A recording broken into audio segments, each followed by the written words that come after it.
¿Qué dice, gente? Muchos me han pedido que hable sobre este caso. Trap money.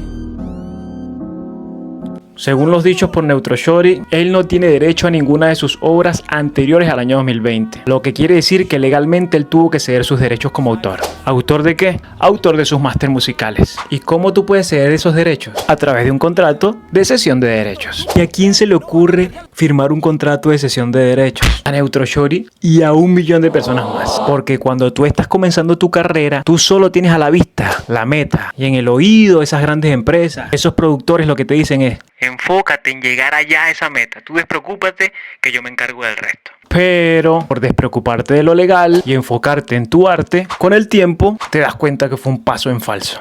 Pero sigamos con Neutro. La cesión de derechos. En Venezuela se estarían rigiendo por la Ley sobre el Derecho de Autor de 1993. En Estados Unidos se regirían por el Copyright Act de 1976. Y en España se rigen por la Ley de Propiedad Intelectual de 1996. ¿Y para qué yo hago la aclaración de estas tres tipos de marcos jurídicos legales? Porque si tú eres un cantante de Venezuela, parecería que lo obvio es que nos regiríamos por el marco jurídico venezolano. Pero cuando los productores son muy astutos, buscan el parámetro internacional para tratar de favorecer a sus intereses. Entonces, ¿qué pasa si me rijo por una ley o por otra? Que el contrato de cesión en Estados Unidos es prácticamente una compraventa común y corriente.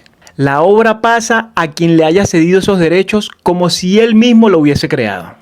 Me están entendiendo más o menos por dónde voy. En Venezuela y España estaríamos hablando de un contrato de cesión de derechos de autor. Es decir, la cesión de los derechos patrimoniales de los másters. Quien tú le hayas cedido esos derechos van a obtener todas las ganancias de la obra que tú hayas creado. Sin embargo, no vas a perder la autoridad de la misma. Ustedes dirán, ajá, ¿y en qué beneficia eso? Porque puede ser que en el contrato de cesión de derechos se haya establecido un límite máximo de cesión de derechos. Y una vez cumplido ese límite máximo, los derechos patrimoniales vuelven al autor de dicha obra. Pero si lo que firmaste fue un work for hire, un contrato por encargo, en cuestión de derechos de autor, ya no hay nada que hacer. Porque para Estados Unidos, el empleador o la persona que encarga dicho trabajo es considerado el autor legal y propietario de los derechos de autor de la obra.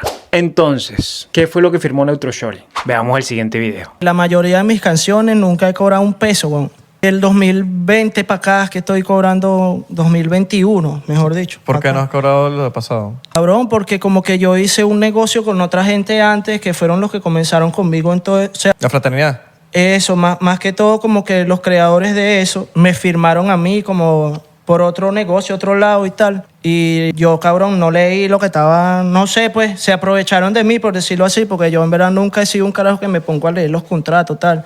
Menos un contrato en inglés, ¿sabes? Coño de madre, no sé cómo pasó, pero según que firmé una vaina y entregué todo. Según sus propias palabras, ¿qué creen ustedes?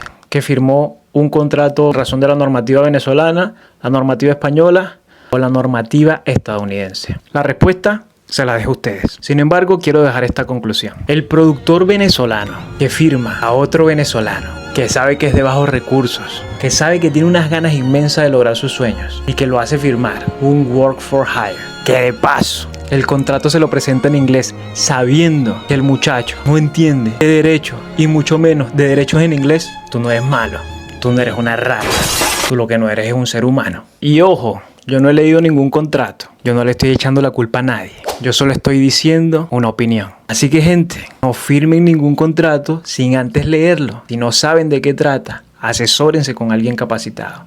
Ustedes saben, aquí, hablando como los locos. Yeah, la fraternidad, Neutro.